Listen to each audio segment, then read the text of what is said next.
2 seconds. Thank you, Mr. Speaker. Mr. Speaker, I stand to second the motion on the debate of the President's speech, the State of the Nation address, Mr. Speaker. Mr. Speaker, the majority leader has eloquently spoken about the speech, Mr. Speaker, and if you are a president and you have the majority leader on your side, I think 50% of your problems are solved. So, Mr. Speaker, when you become president, make sure the majority leader is on your side. God willing, Mr. Speaker. Mr. Speaker, on Thursday, 21st of November, 2024, Parliament held a joint sitting of both houses, Mr. Speaker.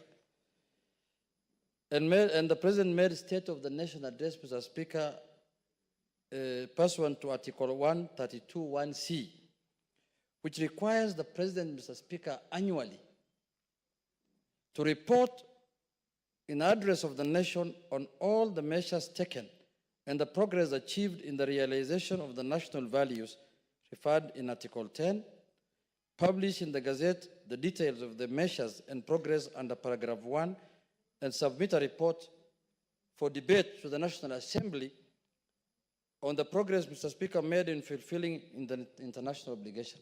Mr. Speaker, we were all present here, and this is a very, very important occasion, Mr. Speaker, for the country. And these are some of the benefits that the new constitution has given to Kenyans, Mr. Speaker.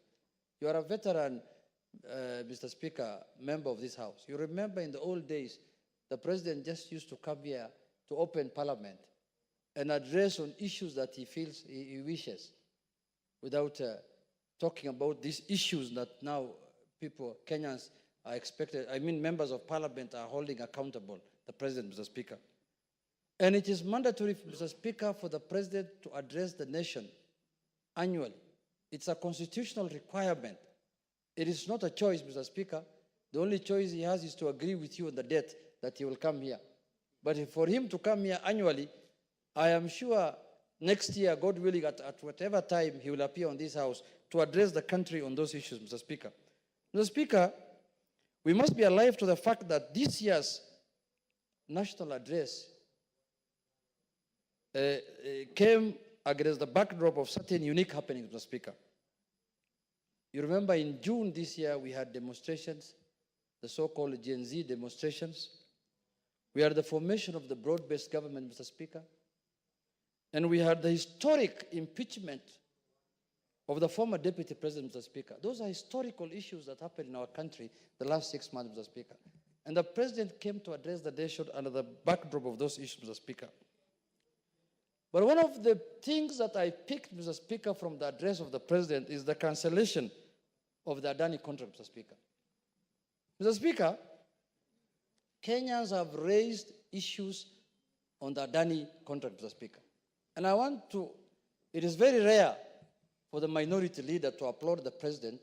But Mr. Speaker, on this occasion, I want to applaud him because it was timely, he did the right thing, and he read the mood of the country and took bold decision that Kenyans were happy with, Mr. Speaker.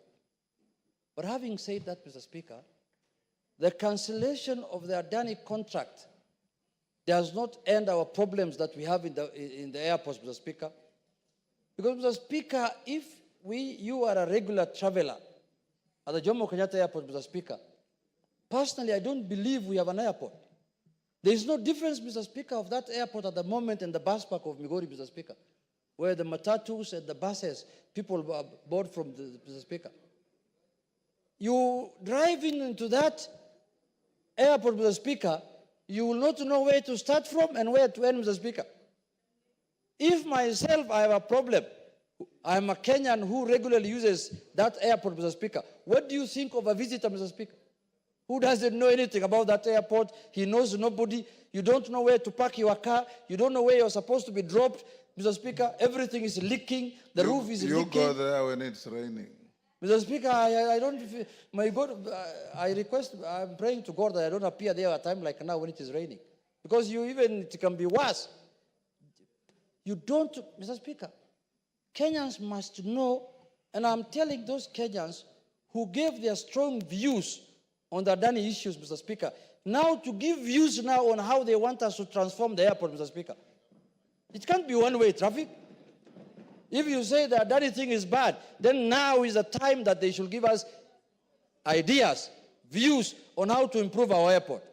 That is the first place visitors interact with this country, Mr. Speaker. You land at the airport. You don't know whether you have landed at Kisumu bus park or you have landed at the national airport. Even Wilson is better of late because it's smaller in size and the traffic is smaller. At the Jomo Kenyatta, things are bad, Mr. Speaker. And you can't tell me it is the government that's supposed to fix everything. Yes, they have to do their work. They can fix what they can fix. But look at the standards. Look at what's happening globally, Mr. Speaker. Look at how PPP has transformed many countries. Go to this place, Turkey, Mr. Speaker. There's a complete new airport of bigger than Migori town, where I come from, bigger than Migori city. Migori is not a town now, it's a city. Bigger than Migori city, Mr. Speaker, and it was done through PPP.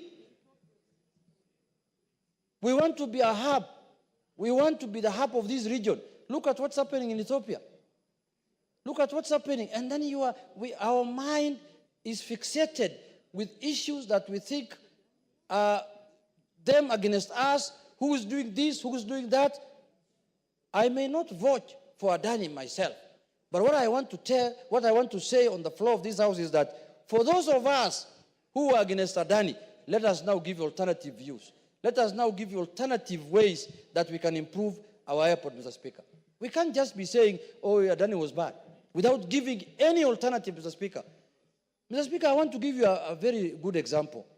If today we did not have this expressway, because this expressway also came through PPP, how shall we be accessing our airport today from this point?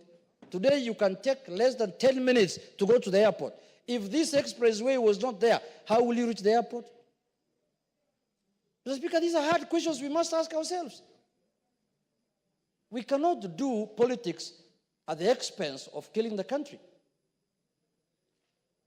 Expressway is a good example of a PPP. It might have been done expensively. The cost might have been high, but it is serving the purpose that it was meant for. Many Kenyans today, everybody today who can afford to pay asks you, how can I access the expressway, from which point? When you are coming from Southern Bypass, you want to access the expressway. When you are coming from Thika Highway, Thika Superhighway, you want to access the expressway. Why? Because it has made life easy. That is what PPP does, Mr. Speaker. It makes lives better. But I hope now, and I pray, Majority Leader, that in the subsequent decision that is to be made on this issue, transparency will be done. We need to get the next person, the next company that is going to do the PPPs. We want Kenyans to be on board. We want Kenyans to be carried on board, Mr. Speaker, through transparency and accountability. Mr. Speaker, my second issue that I took note in the speech, Mr. Speaker, is about chief and SHA. Mr. Speaker, it's a very good idea. It's a very brilliant idea for us to transform the health sector of this country. And universal health care has been in all manifestos, Mr. Speaker. It's a constitutional, right that every Kenyan must get health care, Mr. Speaker. But, Mr. Speaker, the idea and the laws we have passed here are very good. That's underpin the universal health care, Mr. Speaker. Mr. Speaker, but the way it has been rolled out, I believe is not in the right way, because many Kenyans are not aware of the transfer from NHIF to SHA, Mr. Speaker. Mr. Speaker, even when IEBC is conducting mass registration of voters, there's a lot of campaign in the media, there's a lot of campaign in the print media, in the radios, Mr. Speaker, asking people, umejiandikisha je? This one, nobody hears anything about it. We need to do a serious campaign so that Kenyans can know that there is a new program called SHA that is taking over the NHIF program, Mr. Speaker. On that front, Mr. Speaker, I think we can do better, because Kenyans need to be made aware about the benefits of the new system called SHA, Mr. Speaker. And me personally, I believe, because I participated here in passing those laws, If that program is implemented properly, Mr. Speaker, it is going to solve a lot of problems in the healthcare, Mr. Speaker. It is going to solve a lot of problems. But we need to do more awareness, create more, people, Kenyans, to know that there is a new program that is taking place in the country. Mr. Speaker, the issue on the President raised about the conflict of interest bill. Mr. Speaker, if you look at that bill, you will think the people who published that bill published it for the purposes of dealing with members of parliament only.